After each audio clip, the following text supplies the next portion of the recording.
Guys, magandang araw sa inyong lahat. So, ngayon, ang lulutuin ko ngayong tanghali, ulam namin is bagungon, yung shell. So, may malunggay ako dito. May mga lamas, kung sa Bisaya, at may kunting kalabasa. So, ipakita ko yung bagungon sa inyo, guys.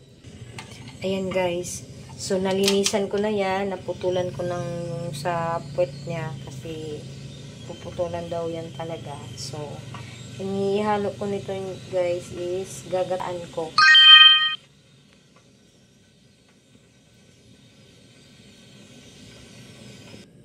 So, ayan, guys. Nagpainit na ako ng konting mantika.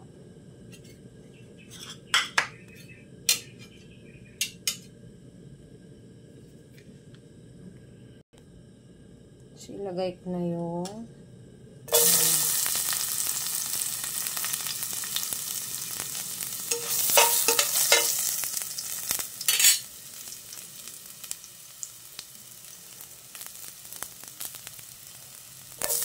luya. Sabay ko na lahat ng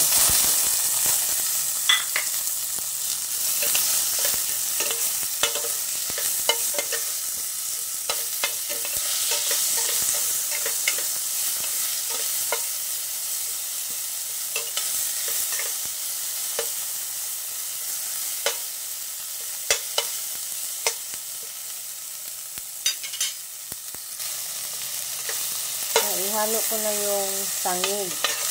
Ano yung Tagalog yung sangig? Yung anglad.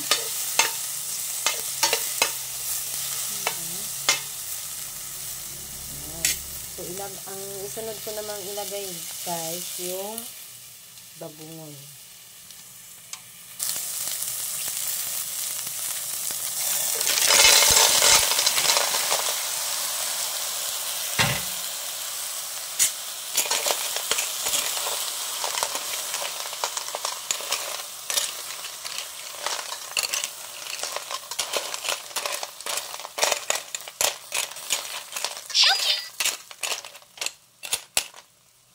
Hindi ko muna to lagyan ng tubig, guys, kasi gusto ko yung pusa lang siyang magtubig, guys. Tignan natin, guys, kung lumabas na yung katas niya. Ayan. So, ang gagawin natin, guys, lagyan natin ng konting mainit na tubig. Ayan.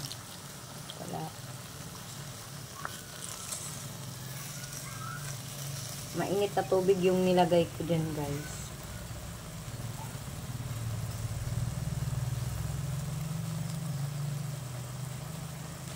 Siguro last ko kumain ito, nakaulam kami nito is last year yata.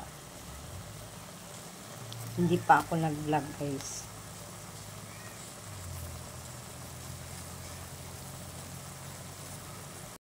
Yan, ilagay ko na yung kalabasa. Okay na natin.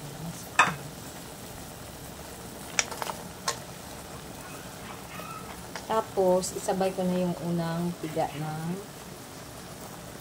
gata.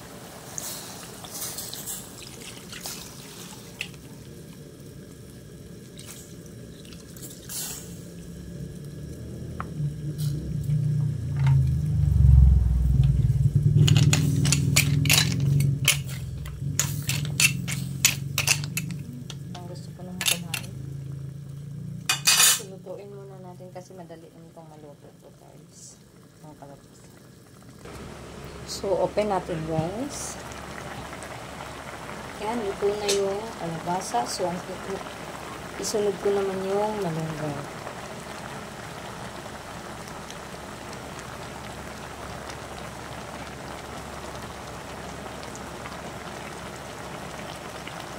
At yung spoon onions.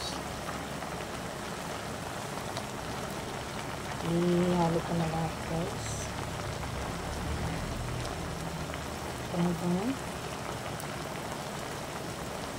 Natimplahan ko na yun kanina, guys, ha. Hindi ko lang naisama sa video.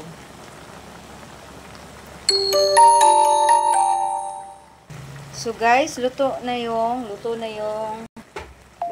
malunggay. So, ang last kong ilagay guys yung takang gata.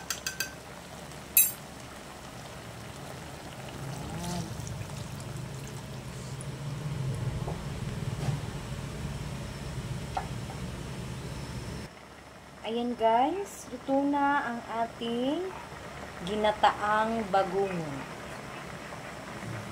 Bango-bango guys.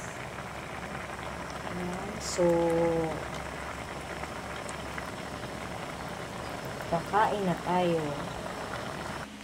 So, ayan guys, ready to serve na po. So, luto na ang ating bagungon. Ayan.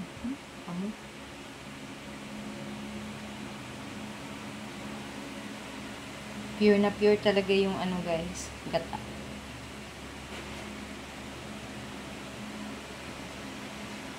Yun na guys, kakain na kami. So, bye-bye. Thank you for watching. God bless.